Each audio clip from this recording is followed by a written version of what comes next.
বৃষ্টি ভেজা দিনে যদি গরম গরম পরোটার সাথে এই রকম গন্ধরাজ ডিমের কারি পাওয়া যায় তাহলে তো আর কিছুই লাগবে না।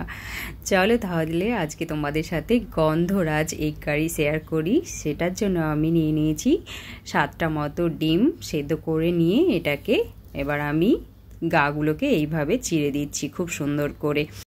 এইভাবে গাগুলো ডিমের চিড়ে দিলে না দেখতেও কিন্তু খুব সুন্দর লাগে ডিমটা যখন রান্না করা কমপ্লিট হয়ে যায়। ম্যারিনেশনের জন্য এখানে আমি দিয়ে দিলাম নুন আর গোলমরিচের গুঁড়ো, অল্প একটু লেমন জিস্ট। নুন, গোলমরিচের গুঁড়ো আর লেমন জিস্টকে খুব ভালোভাবে মিশিয়ে নেওয়ার পরে আমি সব শেষে গন্ধরাজ লেবুর রসই এখানে দিয়ে দেব। তারপরে খুব সুন্দর করে সব কিছুকে ম্যারিনেশন করে আমি ডিমটাকে 15 থেকে 20 মিনিট রেস্টে রেখে দেবো। তারপরে কিন্তু আমি রান্না করব। রান্না করার জন্য যে যে তোমার মশলাগুলো লাগবে সেগুলো আমি এবার এক এক করে রেডি করে নিই। প্রথমে পেঁয়াজ, কাঁচা লঙ্কা, আদা আর রসুনের একটা পেস্ট তৈরি করে নেব। তারপরে সেটাকে আমি একটা জায়গায় ঢেলে নিয়ে আবারও একটা পেস্ট রেডি করব। সেটা হচ্ছে যে টক দই আর কাজু বাদামের। কাজু বাদাম যদি ঘরে না থাকে তাহলে তোমরা সেক্ষেত্রে চিনেবাদাম দিয়েও কিন্তু রান্নাটা করতে পারো, কোনো অসুবিধা নেই সেক্ষেত্রে। চলো, দুটো পেস্টই আমি মোটামুটি রেডি করে নিয়েছি। এবার রান্নাটা শুরু করা যাক। এখানে ফ্রাইং প্যানে আমি তেল গরম করে নিয়েছি। তেল গরম করে নেওয়ার পরে আমি একটা দারচিনি আর হচ্ছে যে একটা তেজপাতা আর দুটো গোটা গরম মশলা দিয়ে দিয়েছি। এবার এখানে আদা রসুনের যে পেস্টটা আমি করে রেখেছিলাম পেঁয়াজ আর কাঁচা লঙ্কা সেটাই আমি দিয়ে দিলাম। এটাকে আমি 4 থেকে 5 মিনিট মতো খুব ভালোভাবে কুক করে নেব। তার উপরে এখানে আমি দিয়ে দিলাম জিরের গুঁড়ো।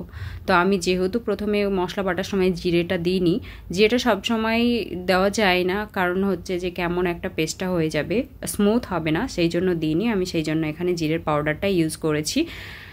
দেখো, মশলা থেকে যখন তেল ছেড়ে দিয়েছিল তখনই কিন্তু আমি এখানে ডিমটা দিয়ে দিলাম। ডিমটা দেওয়ার পরে আমি টক দইয়ের সাথে যে কাজু বাদাম বেটে রেখেছিলাম সেটাই কিন্তু এবার দিলাম।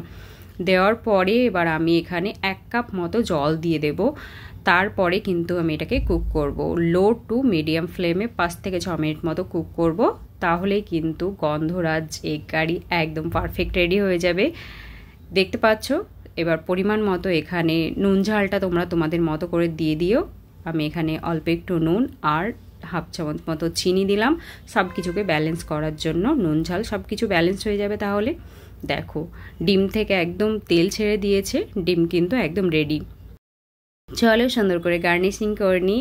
আর এই বৃষ্টি ভেজা দিনে গরম গরম পরোটার সাথে আমি তো এই গন্ধরাজ এগ কারিটা এনজয় করছি। তোমরাও পারলে বাড়িতে একদিন এনজয় করো। ভালো থেকো আর পরিবারের সবাইকে ভালো রেখো।